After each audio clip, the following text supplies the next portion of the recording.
Good evening, everybody. Hi. Usually we have a stender to hide behind, a prop. There's no props tonight, it's just me. Okay, so we're going to start with a quote on the topic. I call this class Riding Your Donkey. That's the name of the class.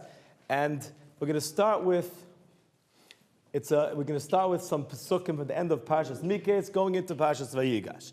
Okay, so after Chamishi and Parshas Miketz, and the brothers are discussing what they did, and they're trying to deal with the situation that they find themselves in right now. They're trying to, we're in a lot of problems right now. Yosef is sending us back home. He's putting things in our money bags. We're in trouble. And they make a lot of, Reuven says, we're guilty for what we did. So they're struggling with what they're not sure. Did they do something wrong? Did they not do something? They're struggling. And they say the following, Perek Mem Gimel Pasuk Chavav, and they loaded their food onto their donkeys, and they left. So why is that an important piece of information for me to know? Why do I need to know? Today, that would be the equivalent today of somebody loading their car.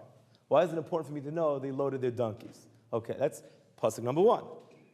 Pasuk Chav Zayin, and one of them opened the sack to give food to his donkey at the hotel. So I need to know they opened their sack because there's stuff inside the sack. They're going to find the money in the sack. Why is it important to know they opened the sack? Because they're giving food to their donkey. Why the sudden fixation the Torah is having with donkeys all of a sudden? Pasuk Chav Dalid, and they washed their feet and fed their donkeys. Again, who cares? Perek Mem Dalid, Pasuk Gimel, morning arrived, and the people were sent away, them and their donkeys. Pasuk Yud Gimel, and every one of them loaded their donkeys and returned to the city. Again, who cares? And now the most important point of all, and again, this is all in a very small radius of time, we get to Pasuk Yud Ches. And they saw that they were brought to Yosef's house, and they said to one another, this is due to the money in our saddlebags, and he will take us as slaves and our donkeys. This makes no sense. This is perplexing. It's almost as if they're saying, well, us being taken as slaves, oh, that's bad enough, but our donkeys, that's just too much. So we have to understand, how are we supposed to make sense out of the Torah's sudden fixation with donkeys? So we put this on the side for a second, and we turn to what happens. Vayigash elav Yehuda. Yehuda comes into the throne room. He's standing in front of Yosef. It's a showdown, and the Me'am Lois describes it in detail. Yehuda starts screaming at Yosef. Blood comes out of his eyes. He screams so loudly people's teeth fall out. There are miscarriages. People are dying all over from the screams. His hair on his chest stands up and goes through his armor. He's out of control. He starts crushing pillars.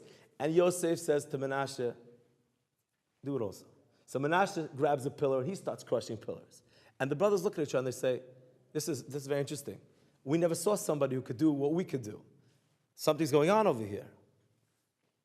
And Yehuda gets into Yosef's face, and he starts, and at this point, Yosef says, okay, it's enough. It's time for me to reveal myself. And Yosef then, according to the Mefarshim, goes and he gives the biggest Musar shmuz, one of the biggest Musar shmuz of all time. What does he say? What is the Musar shmuz that Yosef HaTzadik gives to the brothers? He says, a huge Musar shmuz, mamish terrible. He says, Ani Yosef. And the Mefarshim say, the brothers don't know what to do to themselves. They're embarrassed. They're ashamed. They don't know what to do. They don't know where to look. They want the ground to open up and swallow them inside because of this Musar shmuz. What Musar shmuz exactly?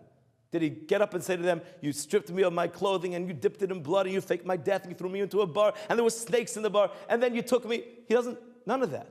What does he do? He says, Ani Yosef ha'oid avichai. Why is this such a terrible Musar shmuz? What did he say already? So let's go back in time to the moment that Yosef HaTzadik had his dreams. He's a kid. He's a child, right? And he has these dreams. And he comes to his brothers and he tells his brothers, these are my dreams, right? I'm going to be the ruler. That's what comes out of the dreams. And you're going to bow down to me and it's going to be amazing. And they don't like what he's saying. They take umbrage at what he's saying. They say, that can't be. You can't say such a thing. They say, are you pushing aside us like you did to Yishmael, like they did to Esav? Are you going to push us aside and you're going to become the leader? Reuven's the Bechar. Yehuda's the king. You want Malchus? You want to steal our position? That's not okay. And the brothers then go and they convene a bezdin. They convene a bezdin, and what happens? In the bezdin, they come up with all sorts of calculations and lumdas, and they say, this child is chayiv misa. He's out of control. He's morid b'malchus.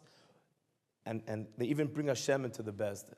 And they have a lot of reasons that seem to make sense at the time, and a lot of fancy calculations why this is right, why Yosef is deserving of death. There's only one problem with all of these calculations. The Torah doesn't agree with them. How do I know this? Because the Torah says 3 words, and these 3 words show that the Torah doesn't agree. What are the 3 words? The Torah says, Vayikanu boy echad, and the brothers were jealous. Those 3 words push aside, negate all the feelings and all the calculations, and all the cheshbainos get pushed aside. What was the great Musar shmuz that Yosef Tzaddik gave the brothers? In your mind, you have cheshbainos, and you're running your life a certain way, and you have all these reasons why what you're doing is right. And then somebody comes and says, look at me. I'm the person that you tried to kill. And he pushes aside all those illusions and the mask, and you're looking in the mirror at yourself, and it's not pretty. That's the biggest Musar shmuz that a person could give. And that's what happened at that moment. He spoke to them in a very simple way. It wasn't a big, terrible, it wasn't complicated. It was very simple. Ani Yosef ha'oid avichai. Simplicity. Okay, we're going to come back to this. Now we turn to the Michtav Melio. The Michtav Melio, because we still need to answer what's up with all the donkeys. This is very important. You're probably wondering. You probably thought about this a lot. What's up with all the donkeys? The Torah doesn't waste words. The Torah doesn't talk about this. And yet the Torah is devoting pasuk after pasuk to donkeys. What's going on? So the Michtav Melio says the following. He says, Ein Mashiach ba, Mashiach will not come unless it's a generation that's kulei zakai, or a generation that's kulei chayiv. Unless the generation is completely meritorious, the generation is completely not meritorious. Rishayim. What does that mean? In order to understand what the Michtav Melio is saying, he quotes the Maharal. And the Maharal tells us the following. Maharal talks about the Rashi, which discusses when Moshe Rabbeinu is coming from Mitzrayim, is coming from Midian to Mitzrayim, and he's riding on a donkey. Says Rashi, what donkey is this? There's a famous donkey. It's a donkey ridden by 3 people. Who are the 3 people who rode this donkey? So one is Avram Avinu, and one will be Mashiach, and one is Moshe Rabbeinu. Says the Maharal the following. The Maharal says, what is the essence of a donkey? What's the essence of a donkey?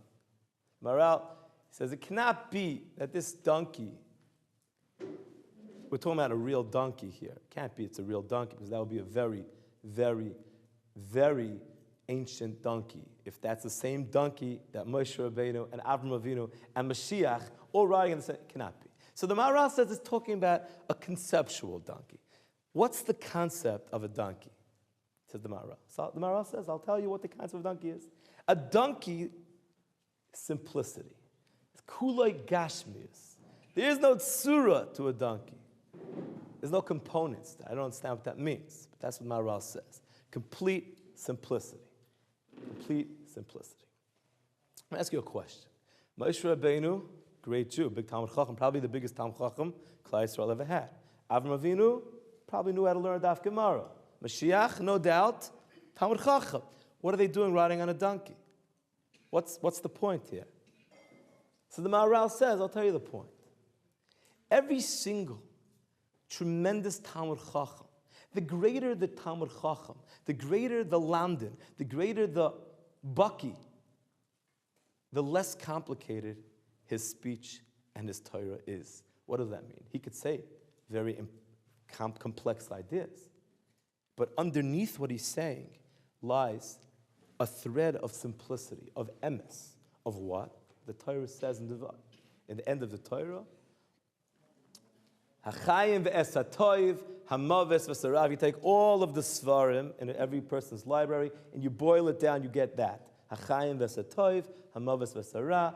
The greater the tzaddik, the greater the gadol, the more simple the message that he's saying underneath what he's saying. I'll give you an example. Rabbi Nosson Finkel got up to speak at the Siyam HaShas in B'nai HaOmah. I'm talking about 10 years ago. And what did he say? He didn't speak about, he didn't come up with the chayims, and he's speaking this and lump this. He said a very simple point. And I was overwhelmed by the simplicity of the point. What was the point? He said, Hajun Alecha Talmud Bavli, the most beautiful words a Jew could say is Hajun Alecha Talmud Bavli. That was the gist of his speech. Teach it to your children. Return to it. This is the most beautiful words a Jew could say. It's not complicated. It's not lumdish. It's very simple speech.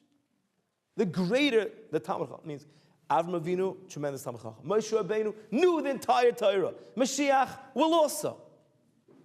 But the yesod, the foundation of what they say, is simple. It's Achayim v'esatoiv, hamaves v'esarah. That's the underlying message of a true Talmud Chacham's Torah.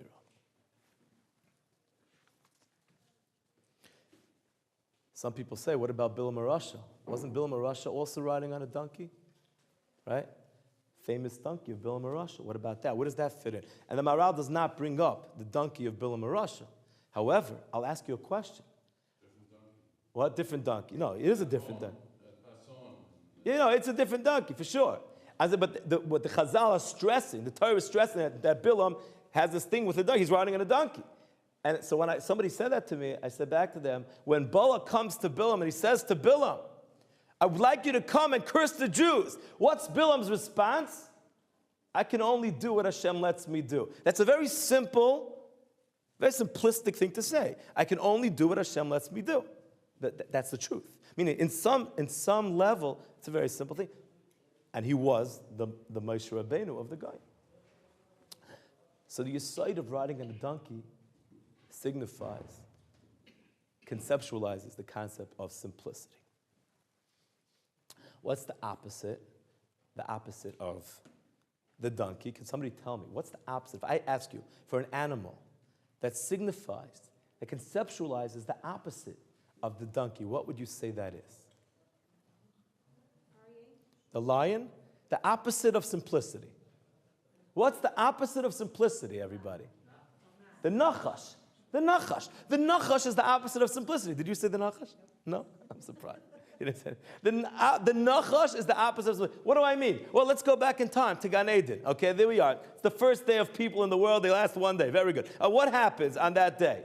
So the nachash comes over to Chava, and he says to Chava, listen, you like it? You like it? It looks good, right? Have some. So Chava says, well, I can't do that. Now here, I like to go off on a tangent, and I say, if you want to look for the source of all the problems of mankind from the beginning of the world till today, that why women have pain in childbirth and men have to work and snakes have no feet, if you want to go back to where that all began, it all stems from one thing.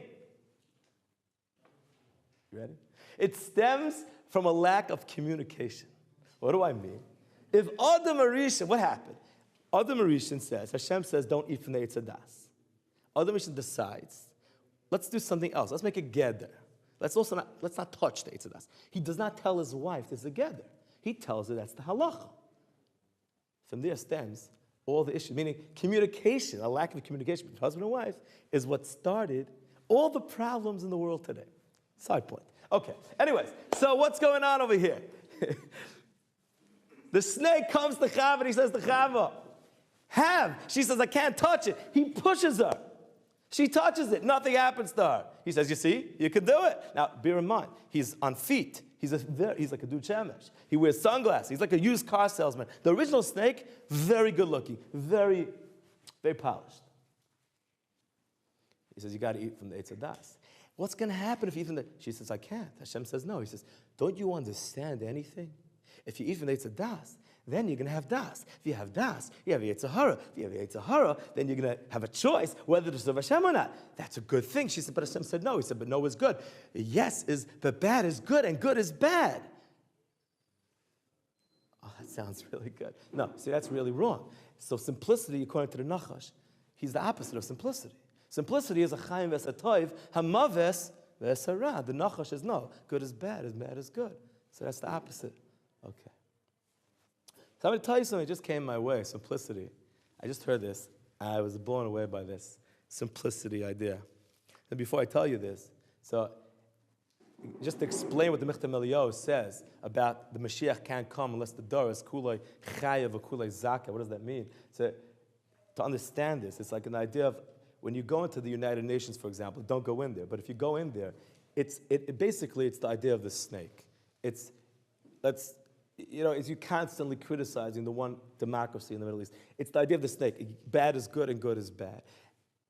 So Rabbi Linowitz, when he said over this idea, yes. It's not an idea of a snake, it is a snake. It is a snake. Thank you very much. I stand corrected. It is a snake. It's one big giant snake.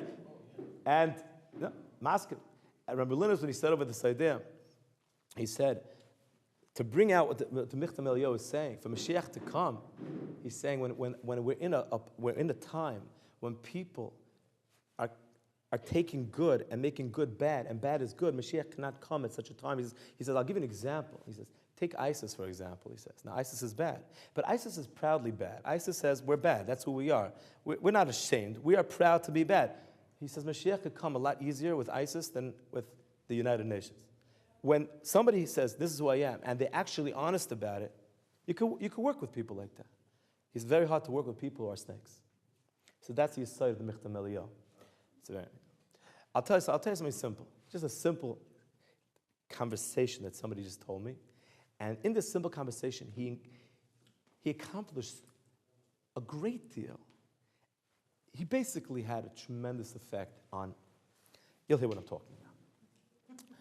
I'm sitting with Rabbi Yosef Wallace, the head of Arachim. Now, maybe I shouldn't talk about this in Hidabrut, but anyways, Rabbi Yosef Wallace, the head of Arachim, and I have a book coming out with him in March, and we're talking about one last thing he forgot to tell me. He says, this is 1986, he says, I'm sitting in my living room in Ranana, having a meeting with the Arachim staff who deal with academics. Arachim have seminars for singles, for couples, for families, for people who sell tomatoes in Machaneh Yehuda Shuk, for people who are college graduates, for people who drive motorcycles, for people who like karate.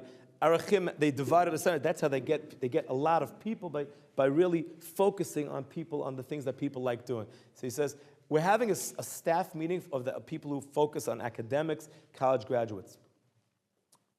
And there's a knock at my door, so I go to the door, and I see a rabbi standing in the doorway.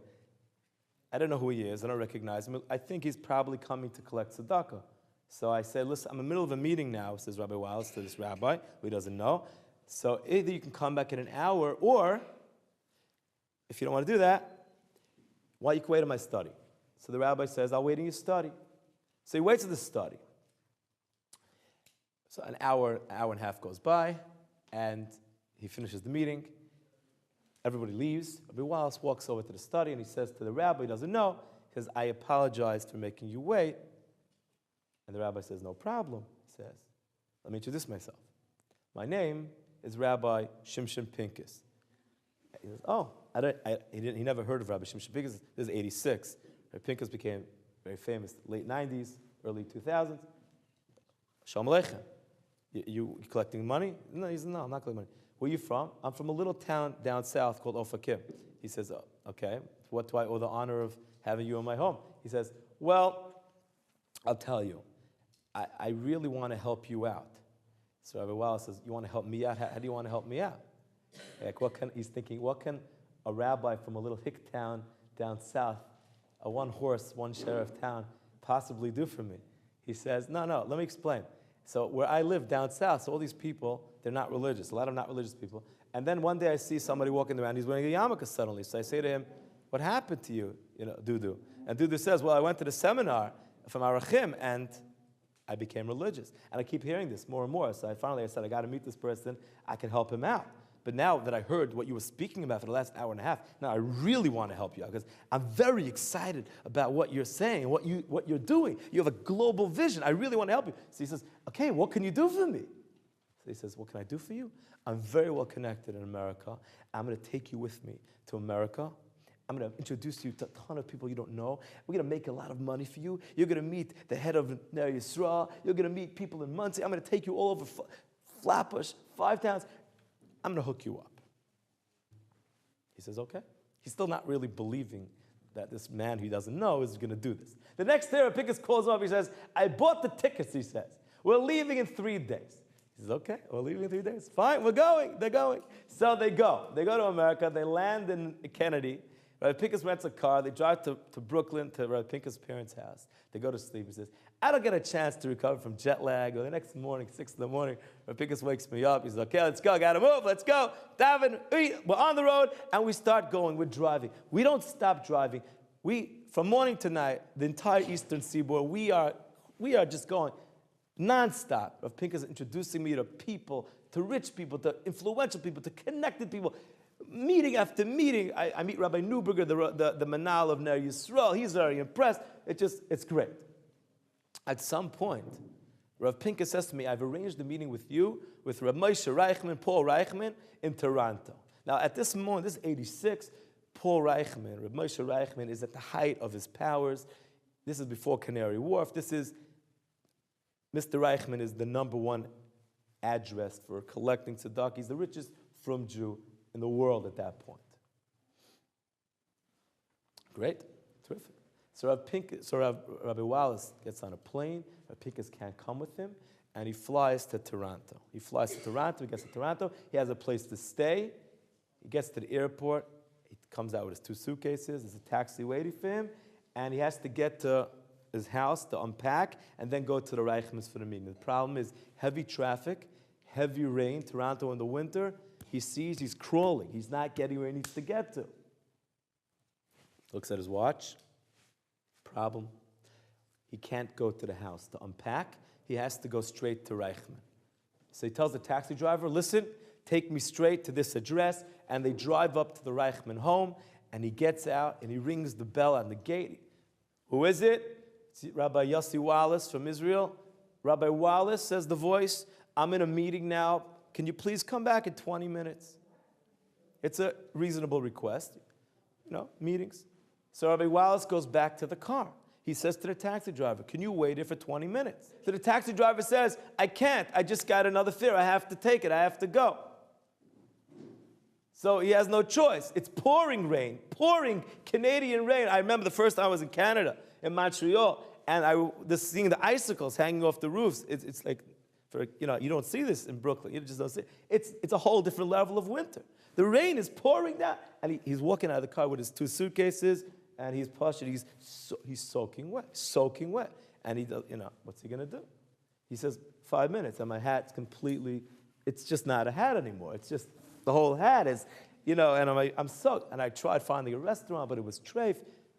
I'm in trouble. I go back, and I can't disturb. I don't want to disturb this person. I have a meeting with him. I don't want to disturb him. But I'm soaking wet. He says, I look like a bum.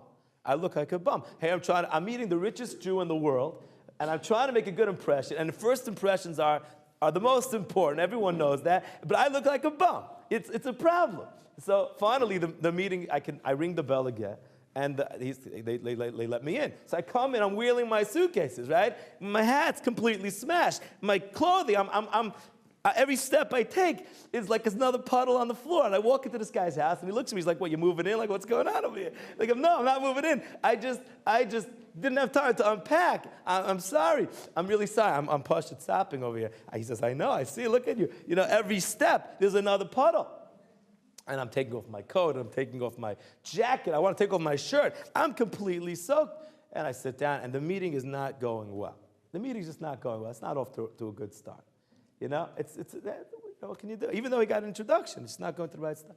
And he says, I tried name throwing, I name dropping. I tell him my wife's uncle was his business partner in Vienna before the war. Oh, very nice. No, it's not going. The atmosphere it's not good. He says to me, okay, listen, he says, can I see some documentation, please, about the organization? He's like, oh my gosh. I have my suitcases. My documentation's in the suitcase. I don't even know which suitcase. And it's like surrounded by pajamas and shirts. It's like my shorts are there. You know, it's just not. But he wants it. It's a valid request. He wants to see some documentation, some pictures. I don't know what he wants to see.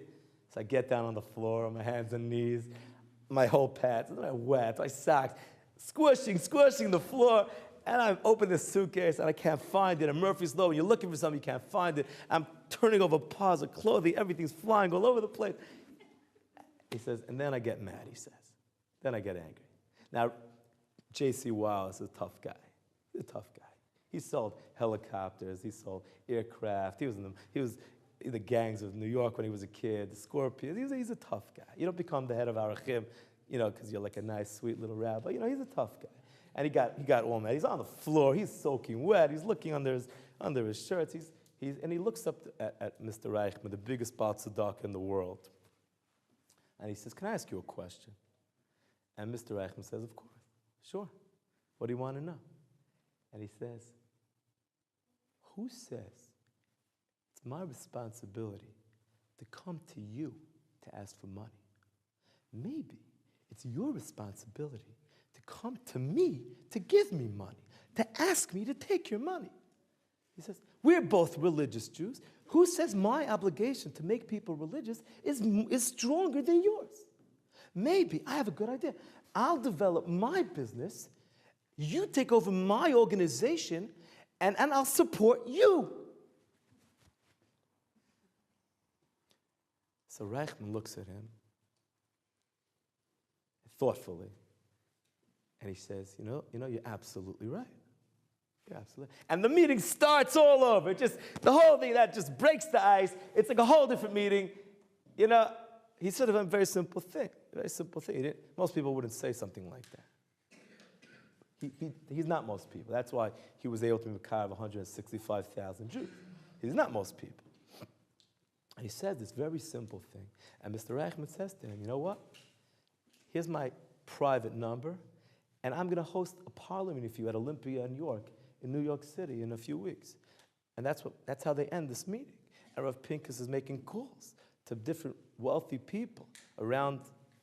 Even in London, they came from London. It was a big meeting. And he's also making sure that nobody cuts in on the meeting. He doesn't want any other organization. It's just going to be for Arachim.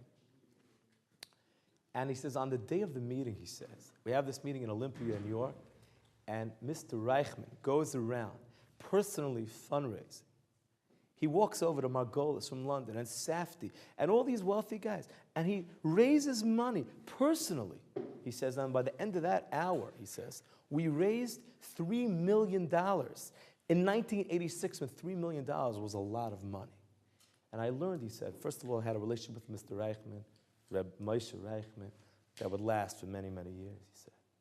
But I learned from Rav Pinkus something very important. I learned what simplicity is, he said.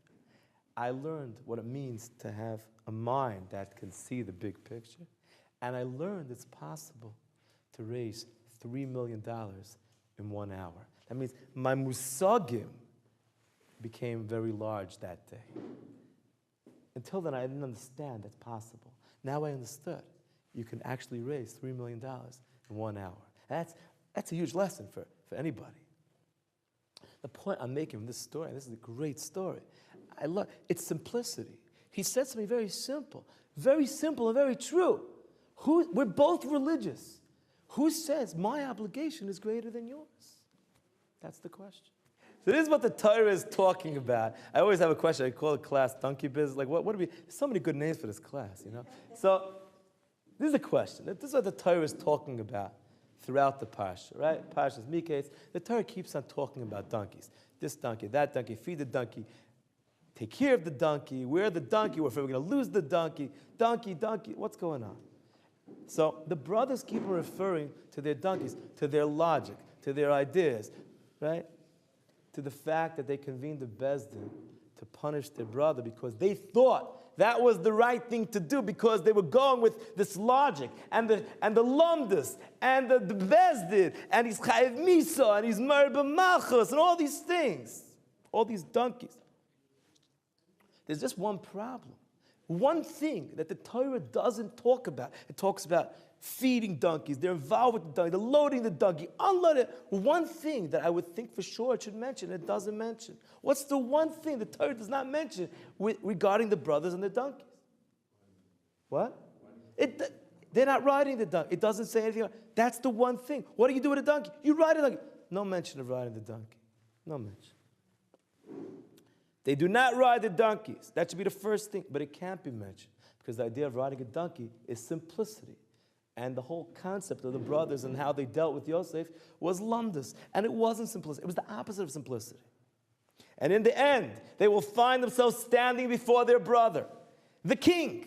And they will have to admit that every word that he saw all those years ago was true. Just like he said it would be. And that all their fancy cheshbonos, the fancy footwork, the mental gymnastics, all of it is not true. And they look in the mirror. And what does it all boil down to? What the Torah wrote. 3 words. Vayikanu boyach. That's all it was. They were jealous. That's it. They never rode a donkey. Avraham Avinu did it. Mashiach will do it. Moshe Rabbeinu did it, and they didn't do it. And that's why the Torah tells us they were so ashamed and so bewildered and so embarrassed because this was something they never did. And when they stood in front of Yosef, and they got this slap in the face when all he said was, Ani Yosef, you don't ride your donkey. You don't ride a donkey. And it was a very, very, very big lesson for them. Tremendous. The Torah makes a very big point of it. The next parasha, the Torah talks about them bringing things to Yaakov Avinu on donkeys, and it's mashma over there that is a lashon of riding. That means things changed after that. So I always end off this, when I give in this class, I end off, what do we take out of this ourselves? So people, we can look at life in many ways, but let's say 2 ways, right? We can either look at life, and we can have all sorts of cheshbonos, and we could say, and a lot of times the cheshbonos that we make are not based on reality. They're not.